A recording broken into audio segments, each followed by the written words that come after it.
Some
of us don't see the need of helping those that are in need.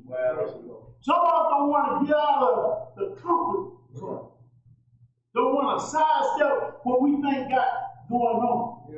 But I'm here to tell you, my brothers and sisters, whatever you got going on right now might not be going on always. Yeah.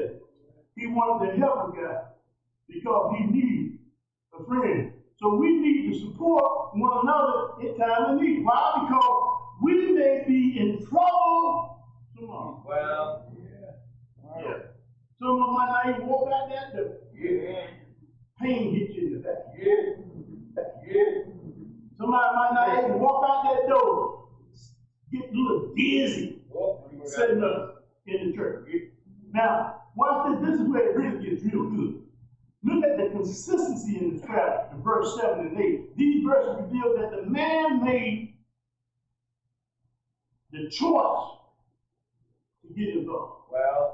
Let me say it again. He made a choice to get involved. He chose to intercede for his friend. In in the man's response, we discover much about the process of prayer and the devotion necessary when you pray. See, we like to say, Lord, lay me down to sleep. Well, I praise the Lord, my soul will keep. And we finish. But prayer involves some initial involvement. Prayer involves, you got to stay on the pedal. You got to keep on talking. Notice the initial rejection in that verse 7. It said, and from within shall answer and said, trouble me not.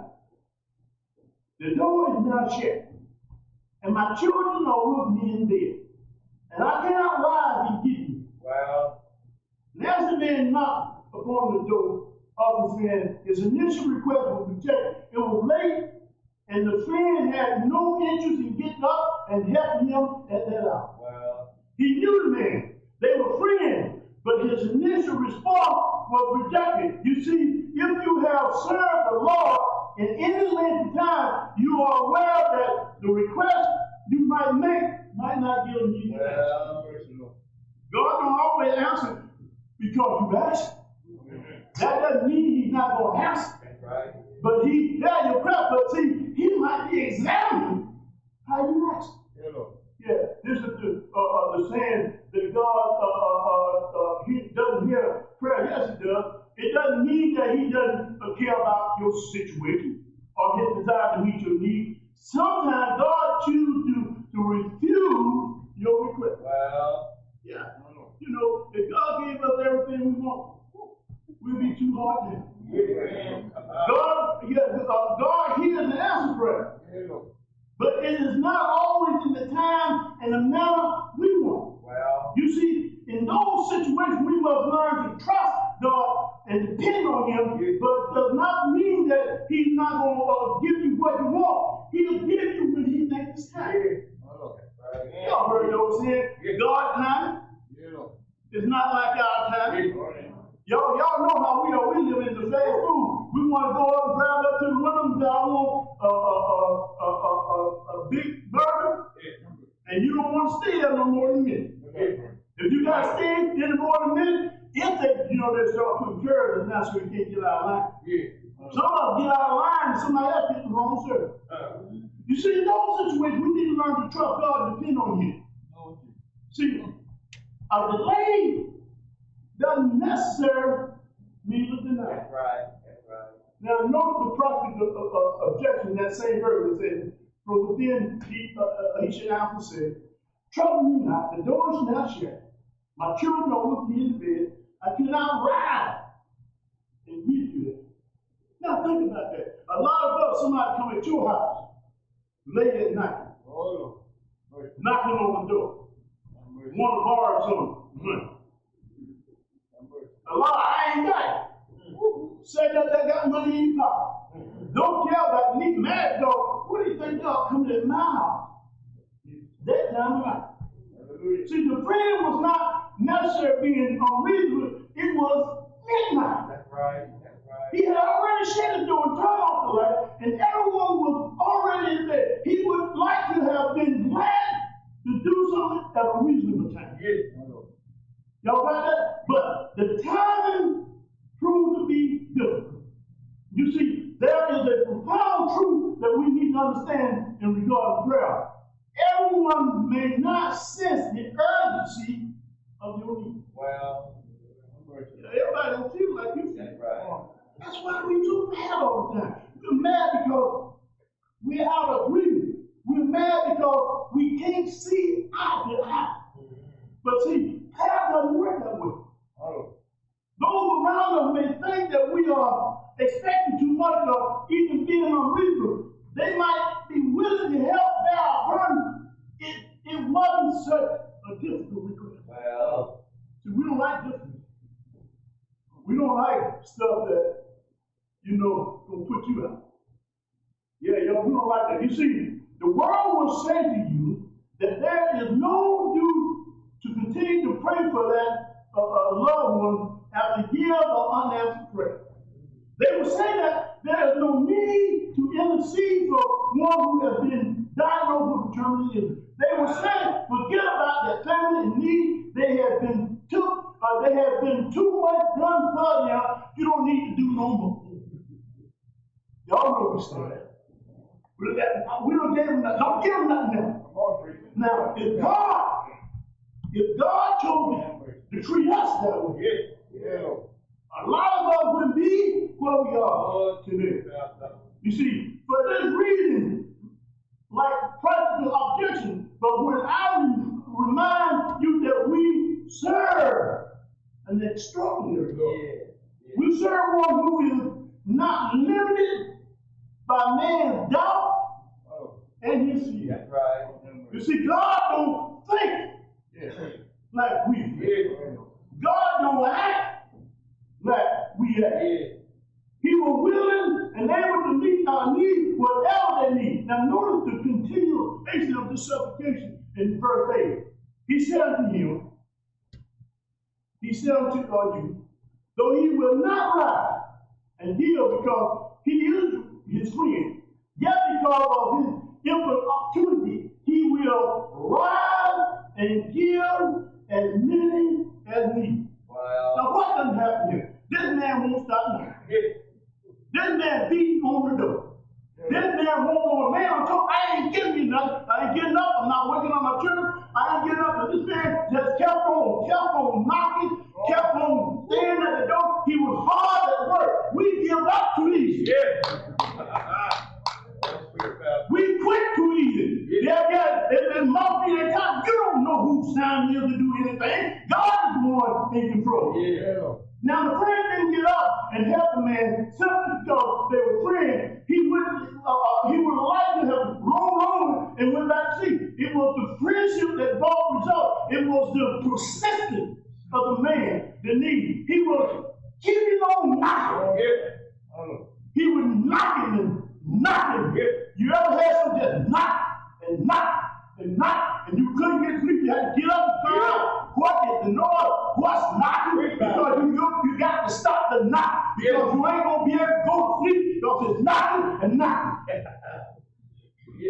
The difference means that he was persistent in demanding a relief. The man was determined to provide for his friend. He would stand there all night, continue knocking on the door, if that would make a difference. You see, we need people who are willing to be relentless in their prayer. We need people who will continue to be persistent in their prayer. We need people who don't mind staying on their knees. We need people who don't mind looking to the Lord and keep calling on them. We need people who don't mind spending some of their time praying for somebody else. You see, God honors faithfulness in prayer. And there's no exception. See, we live in the age of instant satisfaction. Yeah, we want. We got rich, we don't hardly know. I don't think nobody cook. Real rich no more. We got instant rich. Am I right about it? We got instant coffee. I don't think nobody grinding no beans anymore. We got instant coffee. We got instant all kinds of stuff. We just put some hot water, stir it up. Or stick it in the microwave. We got folks morning when they get up. Nobody want to get up like I got up this morning and I cook breakfast. I got it the old way in the frying pan. And it takes a little time to fry it. But you get it right. And let me tell you something. The taste is a little bit better than putting it in the microwave. We have grown accustomed to immediate results. Sometimes our prayers are answered rather quickly, and other times we must continue to intercede before the Lord. We need to be determined to remain committed to prayer, whatever the cause, until the Lord responds to our request. See, the Lord wants to know how real you are about your request. If you're not real about your request, He won't answer, because the Bible said that God already knows what you need. Yes, He does. Now notice, you get to intervene in verse 8. Jesus said that He will rise and give him as many as he needs. You see, the persistence and the commitment of man eventually paid off. The friend won't only give him his need, he didn't supply a portion of the need. He gave him all that he could provide because he wanted the man to lead. Yeah, that's right. He wasn't hurting for what he had. He knew this man wasn't getting that work free. So he got up. Every now and then, my brothers, so you got to get up and do what God has called you to do, regardless of your inconvenience. You got to get up and be about the Father. You can't just sit there and let whatever is out of control remain out of control. You got to pray that God step in and have His way. John said it like this: the effectual fervent prayer of a righteous man availeth much. You may feel as if you have prayed and prayed, and yet there has been no answer. But no time to abandon prayer. God may already be ready to open up the door and pull out the blessing right when you want to quit. So you got to keep on praying to the Lord. Now notice the urgency of prayer in verse 9 and 10. He said, and I said unto you, ask, and it shall be. Seek, and you shall find. Knock, and it shall be opened unto you. For everyone that asketh receiveth, and he that seeketh findeth, and him that knocketh it shall be opened. Jesus was speaking of the urgency of prayer. We are encouraged to ask. We are encouraged to seek. And we are encouraged to knock. Each of these verbs speaks of a continuous action, an ongoing process. See, prayer is a faith. Ask and it shall be given you. But everyone that asks receives. And this is very simple, but it's so extremely profound. See, we cannot expect God to answer prayer if we're not praying. We can't expect God to give you what you need if you quit praying. Simply take saying, Lord, help me, is sometimes not enough. The Lord desires for us to come before Him with our need and an attitude of faith, believing that He hears and answers our prayer. That James said, you have nothing because you ask nothing. You walk around here trying to get it done by yourself. John said, and this is the confidence that we have in Him, that if we ask anything according to His will, He hears us. And if we know that He hears us, whatsoever we ask, we know that we have the petition that we so desire. You see, prayer is a feverish thing. Seek, and ye shall find. Knock, and that door shall be opened. This reveals the seeking of prayer. You got to keep on knocking. You got to keep on praying. You got to keep on talking to the Lord until the Lord turn around and give you what you ask for. You see, we know God is exactly what we need and the ability to provide what we need. We have committed the keeper of our eternal soul to Him, and yet many times we lack confidence in the ability for Him to provide for us everything. But we must seek the Lord's prayer as if we are looking for some lost money. So some of you, if you lose some money, you turn the house upside down, try to find where you get that money. You need to do the same when you come talk to the Lord. You got to talk to Him like He's right around the corner. So He's going to get up and give you what you need. And notice the prayer fulfillment. He said, knock, and it shall be open unto you. To him that knocketh, it shall be open. Prayer requires practice and passion. It also requires patience. See, we must intercede at the door of faith until the door is open. God will reward faith, and the deepest prayer will be fulfilled. It doesn't may not be what we desire to faith, but it will always be just what we need. You see, the Lord may not always answer the first time that we pray. In fact, He may not even deny our request. But we know when God said no, He has something else for us. And if we continue to knock, God will eventually open the door of this abundant grace. We all have burdens and trials that we have to face. Prayer is the most effective, the most efficient tool that we have. The question is there need in your life? Have you prayed and prayed and yet there have no been no out? Don't give up. Continue to pray. And know God's abundant grace may be about to open. If there's no need in your life, why not pray before the Lord today? And allow Him to pray with you. And remember this old song as I get ready to close. Just keep on praying, for the Lord is nigh. Just keep on praying. He'll hear your cry. For the Lord has promised, and His word is true. Just keep on praying. He'll answer you. There's a promise. Yes. And pray. God will answer your prayer. Yes, people pray. Yes. Make a promise. He'll answer you. Yes. He'll give you prayer.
Thank you.